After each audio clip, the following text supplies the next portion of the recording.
রমজান মাস শুধু রোজা রাখার মাস নয়, রমজান মাস হচ্ছে অসত্য অন্যায়ের বিরুদ্ধে যুদ্ধ করে বিজয়ের মাস। রমজান হচ্ছে অন্যায়ের বিরুদ্ধে লড়াই করার মাস, অসত্যের বিরুদ্ধে লড়াই করার মাসের নাম হচ্ছে রমজান। আমরা চাঁদাবাজ মুক্ত একটা বাউফল করতে চাই। এটা কি কোনো দলের কথা?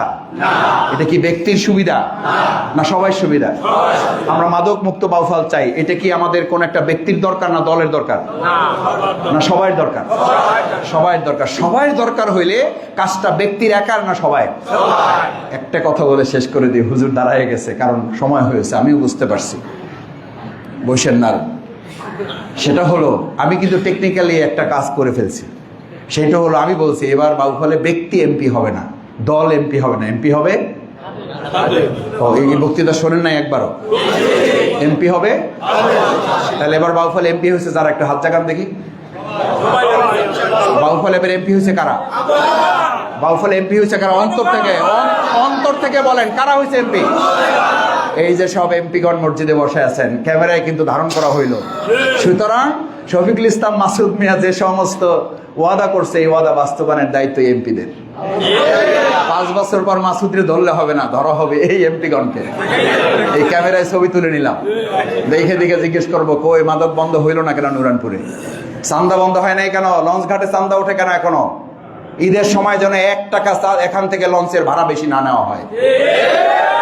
আগে গিয়ে কমিটি দাঁড়াই থাকবেন যে 1 টাকা ভাড়া যদি এখান থেকে কাটা হয় তাহলে লঞ্চ বন্ধ।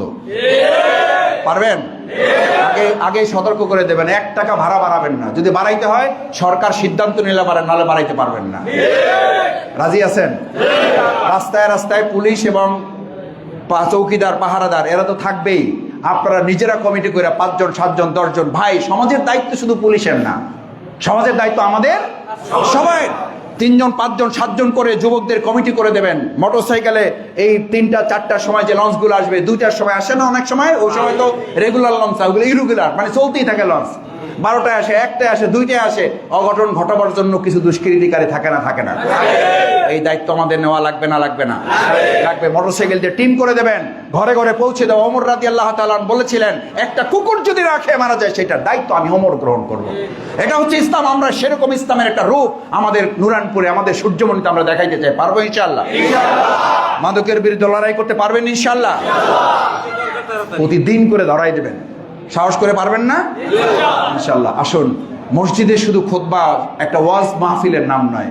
খুতবা হচ্ছে পুরো 1 সপ্তাহে মুসলমানদের করণীয় কাজগুলো কি।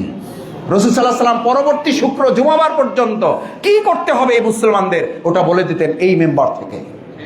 আর আমরা এখন সব দায়িত্ব হুজুরের, সব দায়িত্ব মেম্বার সাহেবের, সব দায়িত্ব খালি চেয়ারম্যান হুজুরের, সব দায়িত্ব এমপি সাহেবের। আর আমাকে কোনো, আমরা খালি সুবহানাল্লাহ আলহামদুলিল্লাহ আল্লাহু আকবার, সোজা ডাইরেক্ট ভেস্তে চলে যাবে। চলে যান, সুবহানাল্লাহ আলহামদুলিল্লাহ জিকির করেন, কিন্তু এই মেম্বার, এই চেয়ারম্যান, এই এমপি সাহেব, এই ইমাম সাহেব, এই খতিব সাহেবের বক্তব্য বাস্তবায়নে কুল্লুকুম রাঈন ওয়া কুল্লুকুম মাসউলুন আন রাইয়াতিহি। আমি আপনাকে আমার মুখের কথা বলছি না, হুজুরকে জিজ্ঞেস করেন যদি আমার কথায় একটু ঘাটতি থাকে। আছে না নাই হাদিস? কুল্লুকুম রাঈন, তোমরা প্রত্যেকে দায়িত্বশীল, প্রত্যেকে তোমরা এমপি, প্রত্যেকে তোমরা মন্ত্রী, প্রত্যেকে তোমরা মেম্বার, প্রত্যেকে তোমরা চেয়ারম্যান, প্রত্যেকে তোমাদের দায়িত্ব আছে। ওয়া কুল্লুকুম মাসউলুন আন রাইয়াতিহি, কাল কিয়ামতের দিন প্রত্যেককে তোমাদের জবাবদিহির আওতায় নিয়ে আসা হবে। এই জবাবদিহি কি থানায়? না। গণভবনে? আরশে আজিমে আদালতে, আরশে আদালতে। সুতরাং সেই জবাবদিহির প্রস্তুতি থাকবে ইনশাআল্লাহ আমাদের। এই যে লোকগুলো নির্যাতিত, নিপীড়িত, চোখের পানি ফেলে আজকে আমি এলাকায় ঘুরে তারপর আসছি এখানে, বুক পেলাইছে তাদের সাথে। ভাই কি হয়েছে? কয় দেখেন আমার মাথাটা ফাটা। বুক পেলাইছি, কয় দেখেন ভাই এই যে আমার পিঠে এখনো দাগগুলো আছে। আমি তখন বলেছি ফাকাত ওয়াজাবাতিল লাকুমুল জান্নাহ। রাসূল সাল্লাল্লাহু আলাইহি ওয়াসাল্লাম সেদিন যখন এরকম পরস্পরে দেখা দেখি হলে বলছে, ওই যে 14 জন মরে গেছে দেখছো, সাবধান হয়ে যাও, তুমিও মরে যাবা। আল্লাহ তাআলা সাথে সাথে আয়াত নাজিল করে দিলেন, সূরা বাকারা আয়াত নাজিল করে দিলেন, ওয়ালা তাকুলু লিমান ইউকতালু ফি সাবিলিল্লাহি আমওয়াত বাল আহইয়াউ ওয়ালাকিন লা তাশউরুন। ওরা একটাও মরে নাই, ওরা জীবিত, তোমরা তা বুঝতে পারো না। সুবহানাল্লাহ। সুতরাং আপনার একটু মারছে, আপনার একটু অপমান করছে, লাঞ্ছিত করছে, আল্লাহ কয় ওতে কিছু যায় আসে না। ইজ্জত দেওয়ার মালিক আমি, ক্ষমতা দেওয়ার মালিক আমি। তুই মন খারাপ করিস না। মন খারাপ হবে আমাদের? মন খারাপ করবো কেউ? আমরা করবো না। কারণ আল্লাহ রাসূল সাল্লাল্লাহু আলাইহি ওয়াসাল্লাম যখন এইভাবে কথা বললেন, আয়াত নাজিল হয়ে গেল, একজন সাহাবীর মা এসে রাসূল সাল্লাল্লাহু আলাইহি সাল্লামকে এভাবে যখন মসজিদে নববীতে বক্তব্য দিচ্ছেন, সাহাবীর মা এসে বলছেন, ইয়া রাসূলুল্লাহ, আমার সন্তান কোথায়? যেমন অনেকে আমাদের এসে জিজ্ঞেস করে না, মাসুদ মিয়া এমপি টেমপি কি হয়েছেন, আমার ছেলের নামে মামলা হয়েছে, কি করছেন? আমার জমি দখল করছে, কি করছেন? আমার ছেলে মাইর খাইছে, কি করছেন? রাসূল সাল্লাল্লাহু আলাইহি সাল্লাম সাথে সাথে ওই সাহাবীর মায়ের দিকে তাকিয়ে বললেন, ওয়া ইন্না লাকুম ফিরদাউস, জান্নাতুল ফিরদাউস। তোমার সন্তান কোথায় আছে? জান্নাতে না, জান্নাতুল ফিরদাউস, জান্নাতুল ফিরদাউসে আছে তোমার সন্তান। সুবহানাল্লাহ। মন খারাপ কেন? মন খারাপ হবে আমাদের? নির্যাতিত নিপীড়িত হলে মন খারাপ হবে না, আল্লাহর কাছে সাহায্য চাইবেন। ওই জালিম যারা, যে আপনার উপর অত্যাচার করে, যে আমাদের উপর অত্যাচার করে, যারা যেভাবে কোনো জায়গায় যেই জালিম হবে, আমাদের কাজ দুটো, তার জন্য আল্লাহর কাছে প্রথমে দোয়া করা, আল্লাহ তাকে হেদায়েত নসিব করেন। যদি আপনার মদদে তার হেদায়েত নসিব না থাকে, তাহলে আপনি তাদেরকে পাকড়াওর আওতায় নিয়ে আসেন। পাকড়াও করার মালিক কে? আল্লাহ সুবহানাহু ওয়া তাআলা। আমাদের অত্যন্ত শ্রদ্ধাভাজন মুফাসসিরে কোরআন জনাব আলহাজ মাওলানা আবুল বাশার হেলালি হাফেজাহুল্লাহ, মসজিদের সম্মানিত খাদেমবৃন্দ, মসজিদ কমিটির সম্মানিত শ্রদ্ধাভাজন আমার গুরুত্বপূর্ণ সদস্যবৃন্দ, মসজিদে উপস্থিত মহান আল্লাহ তাআলার একান্ত মেহেরবানি, তার অনুগ্রহে, তার করুণা, তার দয়া, তার মেহেরবানি, তার নেয়ামতে পরিপূর্ণ হয়ে যারা আমরা এখানে আসার তৌফিক অর্জন করেছেন, আমার শ্রদ্ধাভাজন সেই সমস্ত মুসল্লিয়ান ইকরাম, মহান আল্লাহ সুবহানাহু ওয়া তাআলার দরবারে সিজদাবনত চিত্তে মস্তক অবনত করে হৃদয়ের সবটুকু আবেগ এবং ভালোবাসা উজাড় করে একই সাথে দুটো গুরুত্বপূর্ণ ফরজ ইবাদতে আমরা শামিল হতে পেরেছি। এই জন্য আল্লাহর দরবারে সিজদাবনত চিত্তে সবাই জোরে সোরে শুকরিয়া আদায় করি, আলহামদুলিল্লাহ। মহান আল্লাহর শুকরিয়া আদায় যত বেশি করা যাবে, আল্লাহ তাআলার নিয়ামত তত বৃদ্ধি করে দিবেন। লা ইন শাকারতুম লা আযীদান্নাকুম, তোমরা যতটুকু নিয়ামত আছে ততটুকু শুকরিয়া আদায় করো, তাহলে আমি আল্লাহ তাআলা ওই নিয়ামত যেখানে আছে ওখান থেকে আরো বাড়াই দেব। ওয়ালা ইন কাফারতুম, আর যদি যা পাইছো তাতে যদি মনে করো, আহারে আমার সাথে আরেকজন কত বেশি পাইছে, আমি তো সে অনুযায়ী কিছুই পাইলাম না, এই কিছুই পাইলাম না উদাহরণ হচ্ছে যে কোনো একজন ব্যক্তি যদি মনে করে সে হেলিকপ্টার দেখতেছে, তার কাছে আছে একটা বাস বা তার কাছে আছে একটা মাইক্রো, সে মনে করে, আরে আমার যদি একটা হেলিকপ্টার হইতো। আর আপনি যে একটা মাইক্রো চালায় যেতেছেন, আপনার পাশ দিয়ে একজন কারওয়ালা মনে করতেছে, আরে এরকম একটা মাইক্রো যদি আমার হইতো। আপনি যে কার চালায় যেতেছে, যে তাকে দেখে একজন মোটরসাইকেলওয়ালা মনে করতেছে, আমার মোটরসাইকেল আছে, একটা কার হইলে কত ভালো হইতো। যে মোটরসাইকেল চালাই দিতেছে, তার পাশ দিয়ে যে সাইকেল চালাইতেছে, সে মনে করতেছে আমার যদি একটা মোটরসাইকেল হইতো তাহলে কত। যে সাইকেল চালাই যাইতেছে, তার পাশ দিয়ে দুই পায়ে হাইটে যাইতেছে, সে মনে করতেছে আমার যদি একটা সাইকেল থাকতো তাহলে কত ভালো হতো। দুই পাওয়ালার পাশ দিয়ে এক পাওয়ালা একজন হাইটে যেতেছে একটা ক্রেসে ভর দিয়ে, সে মনে করতেছে আল্লাহ আমার হেলিকপ্টারও লাগবে না, আমার ট্রাকও লাগবে না, কারও লাগবে না, মোটরসাইকেল সাইকেল আমার কিচ্ছু লাগবে না, আল্লাহ আমার যদি খালি কি থাকতো। মানুষ কেন শুকরিয়া আদায় করে না? সে তখন আল্লাহর কাছে বলে, আল্লাহ আমার কিচ্ছু না, আমার যদি শুধু দুটা পা থাকত।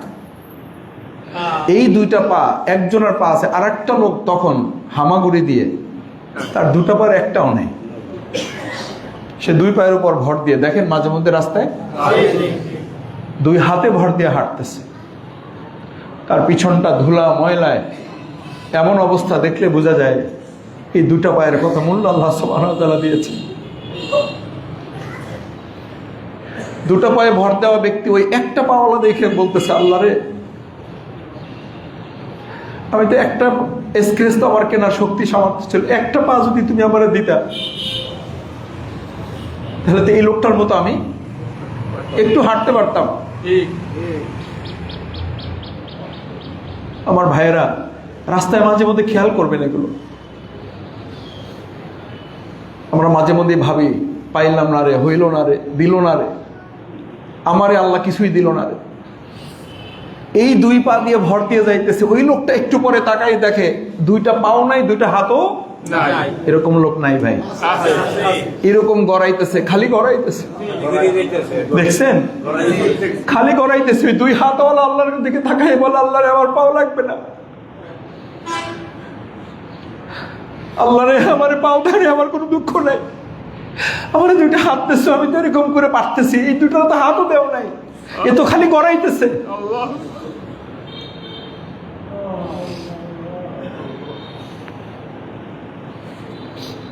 আমার ভাইয়েরা, শুকরিয়া আদায়ের জন্য কি দরকার?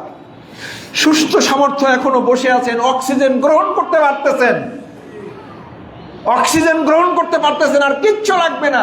কিসের জমিনে এত মামলা করতেছেন? ঘরে ঘুমাইতে পারি না, থাকতে পারি না। কি হয়েছে? জমি নিয়ে টানাটানি। কি হয়েছে? পুকুর নিয়ে টানাটানি। কি হয়েছে? আমার রাস্তা নিয়ে টানাটানি। কি হয়েছে? স্কুল নিয়ে টানাটানি, মাদ্রাসা মসজিদ নিয়ে, মক্তব নিয়ে টানাটানি। আমার স্কুল শিক্ষক, আমার এইটা নিয়ে সম্মান মর্যাদা নিয়ে টানাটানি, কিচ্ছু নিয়ে টানাটানি নাই। আপনি অক্সিজেন গ্রহণ করতে পারতেছেন, কার্বন ডাই অক্সাইড ছাড়তে পারতেছেন, ততক্ষণ চিৎকার করে শুধু বলতে থাকবেন আলহামদুলিল্লাহ।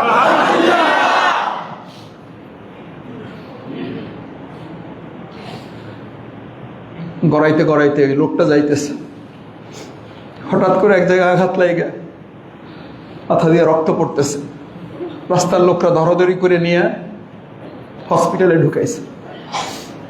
ওই লোকটা চোখ দিয়ে খালি পানি পড়তেছে, আল্লাহ হাতও নাই, পাও নাই, আমারে কেন পাঠাইলা? কি জন্য পাঠাইলা? আমার রক্তাক্ত অবস্থায় হসপিটালে যাওয়ার পর যাইয়ে দেখে বেড খালি নাই। ঢুকছে, ওই মুহূর্তেই একটা লোক মারা গেছে, মৃত্যু বডিটা ওখান থেকে সরাইয়া তারা ওই বিছানায় উঠাইছে। ওই মৃত্যু ডেড বডিটার দিকে তাকাই, হাত নাই পা নাই ওয়ালা ব্যক্তি আল্লাহর দিকে তাকাই, এবার বলতেছে, আল্লাহ রে আমার কোনো দুঃখ নাই, আমার কোনো আফসোস নাই, আমি তো এখনো জীবিত আছি, আমি তো এখনো 2টা চোখ দিয়ে তোমার পৃথিবীটা দেখতে পারতেছি, আমি তো মুখ দিয়ে এখনো তোমার নামটা নিতে পারতেছি। এই যে বিছানা থেকে একটু আগে চলে গেল, এর তো আর কিচ্ছু নাই, আমার তো সব আছে। আল্লাহ আমার হাত লাগবে না, পাও লাগবে না, আমার মোটরসাইকেল, সাইকেল, আমার হেলিকপ্টার, গাড়ি কিচ্ছু লাগবে না। আল্লাহ আমি শুধু তোমার নামটা নিতে পারতেছি, আলহামদুলিল্লাহ।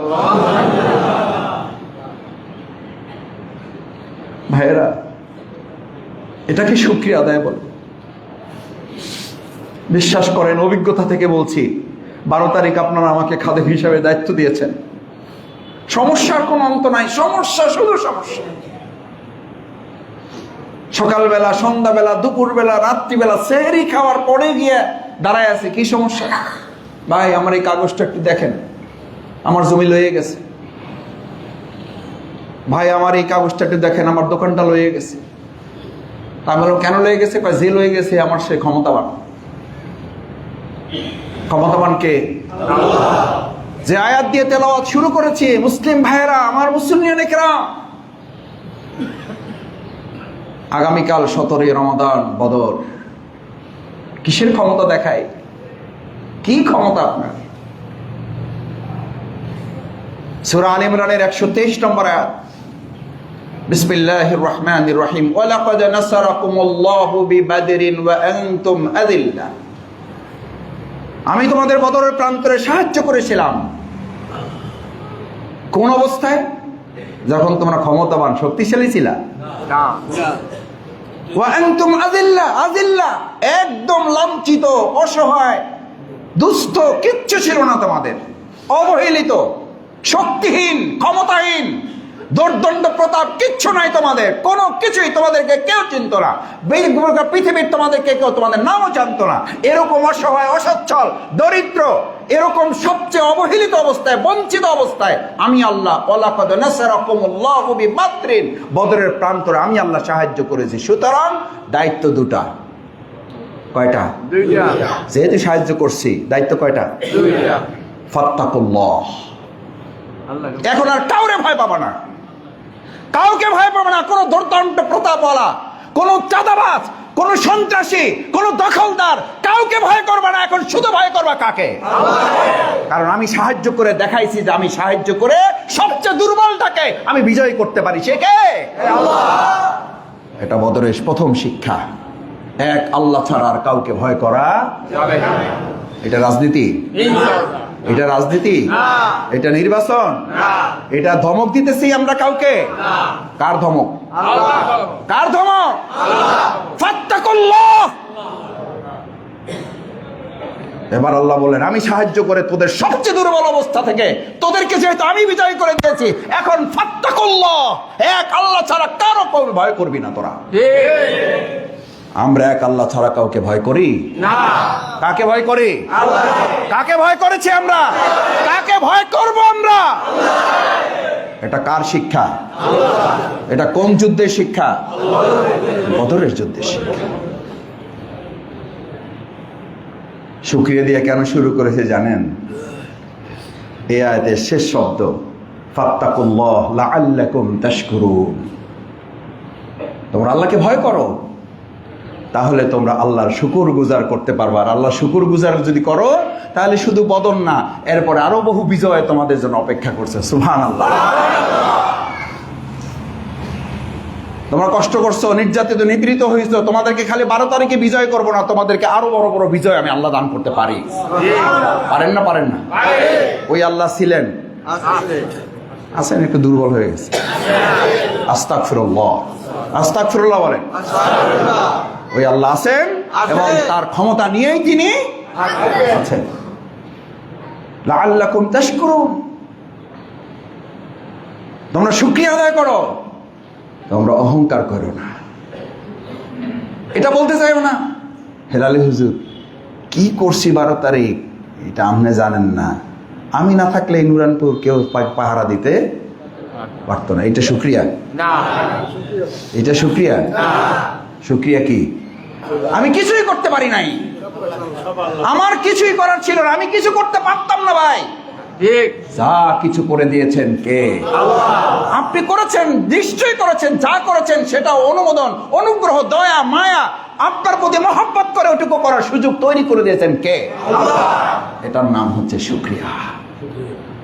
এটার নাম হচ্ছে শুকরিয়া। আপনি কিছু করতে পারেন নাই। 313 জন 1000-এর বিরুদ্ধে লড়াই করছে, কিছু করার সুযোগ ছিল না। কি করতে পারে 313 জন? 313 জন লড়াই করেছেন এই রোজাদার সাহাবীগণ। 17-16টা রোজা পার করে 17তম দিনে যুদ্ধ করছে। যুদ্ধের সময় বলতে পারতেন, যুদ্ধের আর টাইম পাইলেন না, বলতে পারতো না যুদ্ধের আর, যেমন আমরা অনেক সময় বলি না প্রোগ্রামের আর টাইম পেলেন না, সমাবেশের আর টাইম পেলেন না, আল্লাহর দিনের দাওয়াতের কথা, আল্লাহর দিনের কাজের কথা বলার আর সময় পাইলেন না। এখন হলো নানান কাজে ব্যস্ত আমরা, বুঝেন না জিনিসটা? রোজার দিন 17তম রোজা, যুদ্ধের ডাক চলে আসতো, বলতে পারতেন রোজার দিনে না, রোজাটা যাক তারপরে দেন, অন্তত এই কয়টা দিন, আর 13টা দিন আছে, আর 12টা দিন আছে, তারপরে দেন যুদ্ধ। এখন কিসের যুদ্ধ দিচ্ছেন? আর আল্লাহ তাআলা বললেন না, এই 313 জন রোজাদার অবস্থায় তোমাদের পাশবিক শক্তি দমন করেছো, নৈতিক শক্তিকে তোমরা যে লালন করেছো, এটা প্রমাণ করার জন্য এটাই হচ্ছে উপযুক্ত সময়। সুতরাং রমজান মাস শুধু রোজা রাখার মাস নয়, রমজান মাস হচ্ছে অসত্য অন্যায়ের বিরুদ্ধে যুদ্ধ করে বিজয়ের মাস। এটা হচ্ছে রমজান। রমজান হচ্ছে অন্যায়ের বিরুদ্ধে লড়াই করার মাস, অসত্যের বিরুদ্ধে লড়াই করার মাসের নাম হচ্ছে রমজান। আমি মাঝে মধ্যে বলি কিছু কষ্ট নিয়েন না, রমজানে আমরা খালি কদর খুঁজেন, কদর খোঁজেন, কদরের মর্যাদা আছে, কিন্তু যে রমজানে আপনি কদর খোঁজেন ওই রমজানে বদরও আছে। রমজানে বদরও আছে, বদরও আছে, কিন্তু বদর কয়জনে খোঁজে? আজকে মনে করে না দিলে আল্লাহ মাফ করুন, পদে পদে সম্মান রেখেই বলতেছি, যদি জিজ্ঞেস করতাম ভাই বদর কবে, কন কি, ওটা কি জিনিস, ওটা কোন দোকানে পাওয়া যায়, ওটা কি ইফতারিতে না সাহারিতে কাজে লাগে? বিবেকের কাছে জিজ্ঞেস করেন, আগামীকাল বদর, এটা কতজনের আমাদের মনে ছিল? কতজনের মনে ছিল? যদি মনে থাকে আলহামদুলিল্লাহ, যদি মনে না থাকে তাহলে ধরে নিতে হবে আমি মুসলিম হিসাবে আমার কপাল পোড়া মুসলিম। যেই যুদ্ধে রাসূল করিম সাল্লাল্লাহু আলাইহি ওয়াসাল্লাম আজকের এই জুমার নামাজ, এই জুমার নামাজ, এই ইসলামের বিধান, এই ইসলামের হুকুম আহকামগুলো পালন করার জন্য মুসলিমরা যেন পৃথিবীতে বেঁচে থাকতে পারে, যুদ্ধের ময়দানে গিয়ে আল্লাহর কাছে যুদ্ধের ময়দানে গিয়ে, এটা একটা সুন্নাহ। ভালো করে খেয়াল করেন, খালি মসজিদে বসে মোনাজাত করবেন, দোয়া করবেন, আর ময়দানে যুদ্ধ লড়াই সংগ্রাম ন্যায়ের পক্ষে ভূমিকা পালন করবেন না, আল্লাহ তাআলার সুন্নাহ এটা নয়। মসজিদে নিশ্চয়ই দোয়া করবেন, এখানে চোখের পানি ফেলবেন। রাসূল সাল্লাল্লাহু আলাইহি সাল্লাম বদরের ওই সময় বদরের ময়দানে না গিয়ে মসজিদে বসে দোয়া করতে পারতেন না? পারতেন না। দোয়াটা করছেন কোথায় যাইয়া? কোথায় যাইয়া? বদরের মাঠে গিয়ে সাহাবীদের নিয়ে হাত তুলেছেন, আল্লাহ রে, আল্লাহ রে, তোমার কতগুলো দুর্বল, তোমার কতগুলো ক্লান্ত শ্রান্ত ক্ষুধার্ত পিপাসার্ত, মাত্র 300 কয়েকজনকে নিয়ে হাজির হয়ে গেছি। আল্লাহ রে, এই 313টার যদি আজকে শেষ করে দাও, এই দুনিয়াতে তোমার নাম নেওয়ার মতো আর কেউ থাকবে না। আবু বকর রাদিয়াল্লাহু তাআলার মুনাজাত শেষ করার পর আবেগ আপ্লুত হয়ে চুলচুল জড়ায় ধরে বললেন, ইয়া রাসূলুল্লাহ, আপনি কান্না থামান, আপনি কান্না থামান। সাথে সাথে সাথে সাথে আল্লাহ সুবহানাহু ওয়া তাআলা তাদের অন্তরে প্রশান্তি নাজিল করে বলে দিলেন, এই যুদ্ধে তোমরা বিজয় অর্জন করো নাই, এই যুদ্ধে আমি আল্লাহ তোমাদেরকে বিজয়ে অবদায়িত। পৃথিবীর ইতিহাসে মুসলিমদের জন্য লেখা আছে, এটা এমন একটা যুদ্ধ পৃথিবীতে আর হবে না যেই যুদ্ধের আগে আল্লাহ তাআলা বিজয় ডিক্লেয়ার করে দিয়েছেন। একমাত্র যুদ্ধ। 313 জন 70টারে সবাই ফেলাইছে। কয়জন? আর আমার মুসলিম কয় ভাই উড়াউড়ির মধ্যে যাইবেন না, ঠিক আছে? এক গালে মারলে আর এক গালে কইবেন ভাই মারে নেয় না। আমি মুসলমান, আমি কোনো ঝামেলার মধ্যে নাই, বুঝেন না? আমি ঠান্ডা প্রকৃতির লোক। 313 জন শোয়াইছে কয়টারে? এই জোরে কন্যা কয়টারে শোয়াইছে? ওর মধ্যে সবচেয়ে দুর্বল গুলো ছিল, সবচেয়ে দুর্বল গুলোরে শোয়াইছে। কোনটারে শোয়াইছে আগে? এটার নাম কি? আরে নাম বলেন না জোরে, ওটার নাম কি ছিল? আবু জেহেলের শোয়াইছে। ও ডিক্লেয়ার দিয়েছিল, আজকে মুসলমান একটারও ঘরে ফিরে যাইতে দেব না। আমার ভাইয়েরা মনে কিছু করেন না, 12 তারিখে এরকম অনেক সাধারণ নিরীহ এই বাউফলবাসীকে কেউ কেউ বলেছিল কাউরে ঘরে ফিরে যেতে দেওয়া হবে না। আল্লাহ তাআলা উত্তম ফয়সালাকারী, আলাইসাল্লাহু বিআহকামিল হাকিমিন। দোকান করতে দেওয়া হবে না, বাড়ি রাখা হবে না, ঘর রাখা হবে না, এলাকায় থাকতে দেওয়া হবে না। এই আবু জেহেলের উত্তরসূরি অনুসারী আমরা আর কাউকে দেখতে চাই না। এই দেশের মানুষ কাউকে এটা পছন্দ করে না। এটা বদরের শিক্ষা। গর্ব অহংকার মানুষকে ভালো পথে পরিচালিত করে না। আবু জেহেল এসে ডিক্লেয়ার করেছিল মুসলমানদের একটারেও আজকে ঘরে ফিরে যাইতে দেব না। ওই আবু জেহেলি ঘরে যাইতে পারে নাই। এটা কার ফয়সালা? দুনিয়াতে নেই ফয়সালা, হে ফয়সালা হতি আসমান সে, আসমান সে ফয়সালা হতি। দুনিয়ায় ফয়সালা হয় না, ফয়সালা হয় কোথায়? আসমানে। আমরা দোয়া করি তাদের জন্য, আল্লাহ আমাকে সহ আমার মধ্যেও যদি গর্ব অহংকার কাজ করে, আল্লাহ রস্তে আল্লাহ এই গর্ব অহংকার থেকে আমাদেরকে আপনি মুক্ত করে দেন। যেহেতু সালাতের সময় হয়ে গেছে, আমি বদরের ইতিহাসটুকু এ কারণে তুলেছি। রাসূল সাল্লাল্লাহু আলাইহি সাল্লাম এভাবে যখন হাত তুললেন, দোয়া করলেন, যুদ্ধের ময়দানে যখন এই 313 জনের মধ্যে 14 জন শহীদ হলেন। কতজন? ওদিকে 70, এদিকে 14। অথচ ওদের 1000 সশস্ত্র বাহিনী, আধুনিক, ওই সময়ের আধুনিক, আর এদের হাতে কিছুই নেই।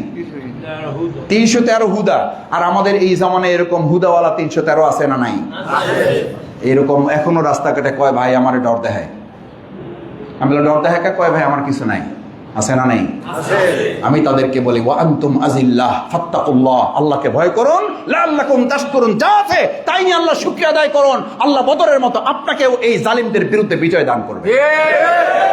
কারণ এই যে লোকগুলো নির্যাতিত নিপীড়িত, চোখের পানি ফেলে আজকে আমি এলাকায় ঘুরে তারপর আসছি এখানে, বুক পেলাইছে তাদের সাথে। ভাই কি হয়েছে? কয় দেখেন আমার মাথাটা ফাটা। বুক পেলাইছি, কয় দেখেন ভাই এই যে আমার পিঠে এখনো দাগগুলো আছে। আমি তখন বলেছি ফাকাত ওয়াজাবাতিল লাকুমুল জান্নাহ। রাসূল সাল্লাল্লাহু আলাইহি সাল্লাম সেদিন যখন এরকম পরস্পরে দেখা দেখি হলে বলছে ওই যে 14 জন মরে গেছে দেখছো, সাবধান হয়ে যাও, তুমিও মরে যাবা। আল্লাহ তাআলা সাথে সাথে আয়াত নাজিল করে দিলেন, সূরা বাকারা আয়াত নাজিল করে দিলেন, ওয়ালা তাকুলু লিমান ইউক্তালু ফি সাবিলিল্লাহি আমওয়াত বাল আহইয়াউ ওয়ালাকিন লা তাশউরুন। ওরা একটাও মরে নাই, ওরা জীবিত, তোমরা তা বুঝতে পারো না। সুবহানাল্লাহ। সুতরাং আপনারা একটু মারছে, আপনারা একটু অপমান করছে, লাঞ্ছিত করছে, আল্লাহ কয় ওতে কিছু যায় আসে না। ইজ্জত দেওয়ার মালিক আমি, ক্ষমতা দেওয়ার মালিক আমি। তুই মন খারাপ করিস না। মন খারাপ হবে আমাদের? মন খারাপ করবো কেউ? আমরা করবো না। কারণ আল্লাহ রাসূল সাল্লাল্লাহু আলাইহি ওয়াসাল্লাম যখন এইভাবে কথা বললেন, আয়াত নাজিল হয়ে গেল। একজন সাহাবীর মা এসে রাসূল সাল্লাল্লাহু আলাইহি ওয়াসাল্লামকে এভাবে যখন মসজিদে নববীতে বক্তব্য দিচ্ছেন, সাহাবীর মা এসে বলছেন, ইয়া রাসূলুল্লাহ, আমার সন্তান কোথায়? যেমন অনেকে আমাদের এসে জিজ্ঞেস করে না, মাসুদ মিয়া এমপি কি হয়েছেন? আমার ছেলের নামে মামলা হয়েছে, কি করছেন? আমার জমি দখল করছে, কি করছেন? আমার ছেলে মাইর খাইছে, কি করছেন? রাসূল সাল্লাল্লাহু আলাইহি ওয়াসাল্লাম সাথে সাথে ওই সাহাবীর মায়ের দিকে তাকিয়ে বললেন, ওয়া ইন্না লাকুম ফিরদাউস, জান্নাতুল ফিরদাউস। তোমার সন্তান কোথায় আছে? জান্নাতে না, জান্নাতুল ফিরদাউস। জান্নাতুল ফিরদাউসে আছে তোমার সন্তান। সুবহানাল্লাহ। মন খারাপ কেন? মন খারাপ হবে আমাদের? নির্যাতিত নিপীড়িত হলে মন খারাপ হবে না। আল্লাহর কাছে সাহায্য চাইবেন। ওই জালিম যারা, যে আপনার উপর অত্যাচার করে, যে আমাদের উপর অত্যাচার করে, যারা যেভাবে কোনো জায়গায় যেই জালিম হবে, আমাদের কাজ দুটো, তার জন্য আল্লাহর কাছে প্রথমে দোয়া করা, আল্লাহ তাকে হেদায়েত নসিব করে। যদি আপনার মদদে তার হেদায়েত নসিব না থাকে, তাহলে আপনি তাদেরকে পাকড়াওর আওতায় নিয়ে আসেন। পাকড়াও করার মালিক কে? আল্লাহ সুবহানাহু ওয়া তাআলা। সম্মানিত মুসল্লিয়ান ইকরাম, বদর হচ্ছে আমাদের জন্য সত্য মিথ্যার পার্থক্যকারী যুদ্ধ, ন্যায় অন্যায় পার্থক্য করে যুদ্ধ, ভালো মন্দ বোঝার যুদ্ধ। সেই যুদ্ধ আমাদেরকে মাথায় রাখতে হবে যে পবিত্র মাহে রমাদানের 17টা রমজান, মাত্র 16টা রোজা রেখে যারা এই রমাদানে মাত্র 17 দিনে 313 জন নিয়ে যুদ্ধে বিজয় অর্জন করেছে, আমাদের প্রত্যেকের জীবন থেকে তো 17 দিন না, 17 বছরের রমজান চলে গেছে। যুদ্ধ জীবনে কয়টা আসছে? কাল কিয়ামতের দিন রাসূল সাল্লাল্লাহু আলাইহি ওয়াসাল্লামের কাছে কিভাবে সুপারিশ চাইবেন?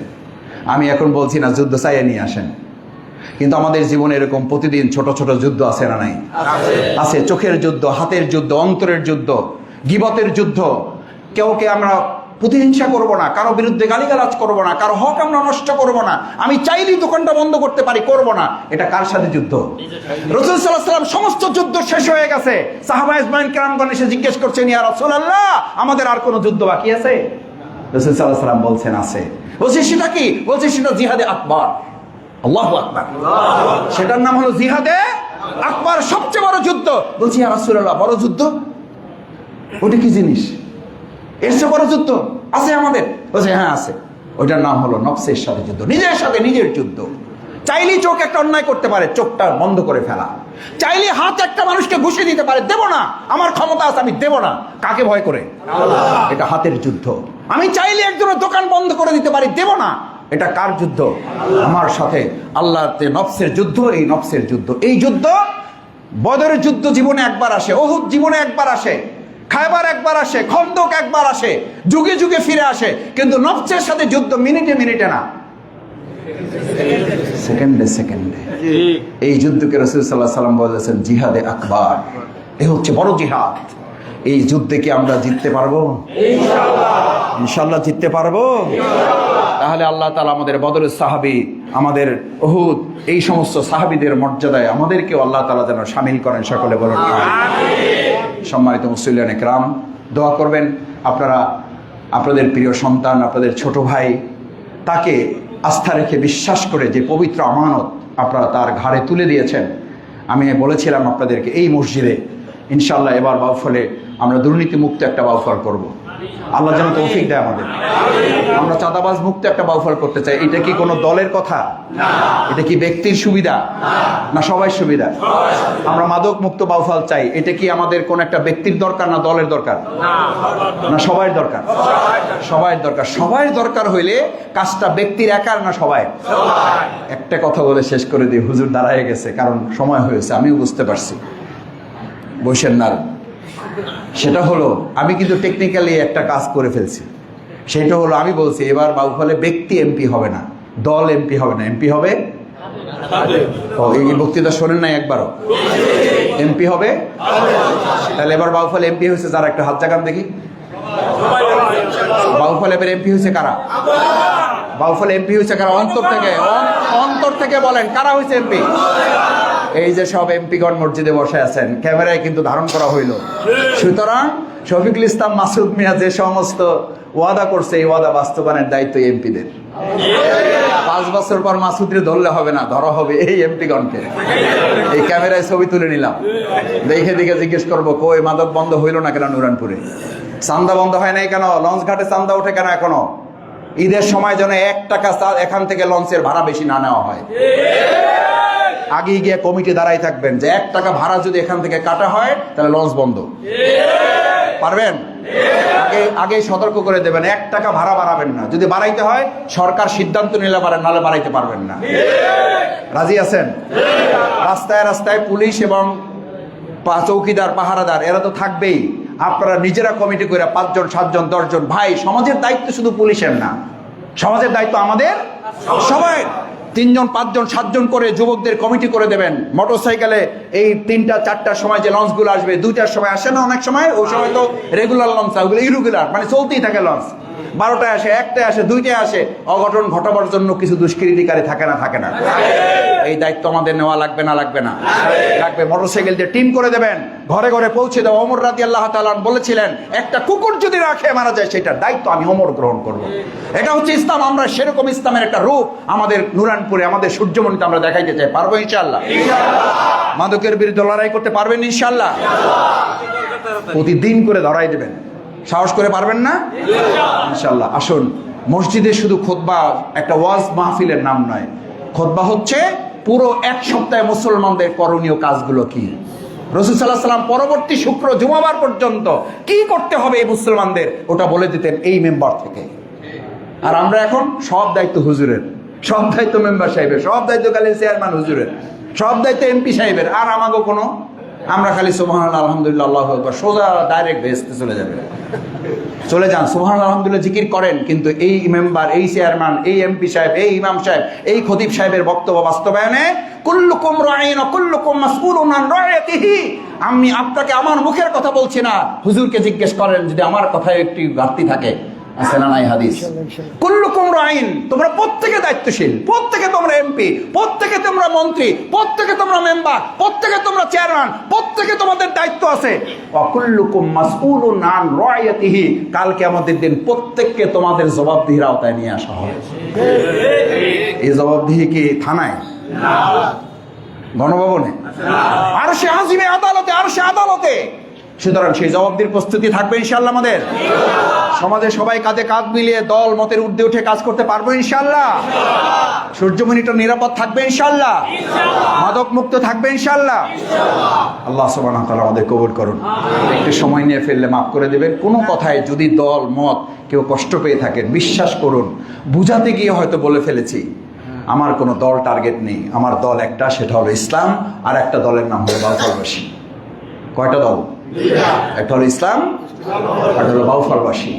এই 2টা দলের উপর আমার কাছে এই মসজিদে কোনো দল নাই, ইসলাম এবং বাউফলবাসী। পারবো ইনশাআল্লাহ? আল্লাহ আমাদের কবুল করুন। সুবহানাকাল্লাহুম্মা ওয়া বিহামদিকা আশহাদু আল্লা ইলাহা ইল্লা আনতা আস্তাগফিরুকা ওয়া আতুবু ইলাইক। আসসালামু আলাইকুম ওয়া রাহমাতুল্লাহি ওয়া বারাকাতুহু।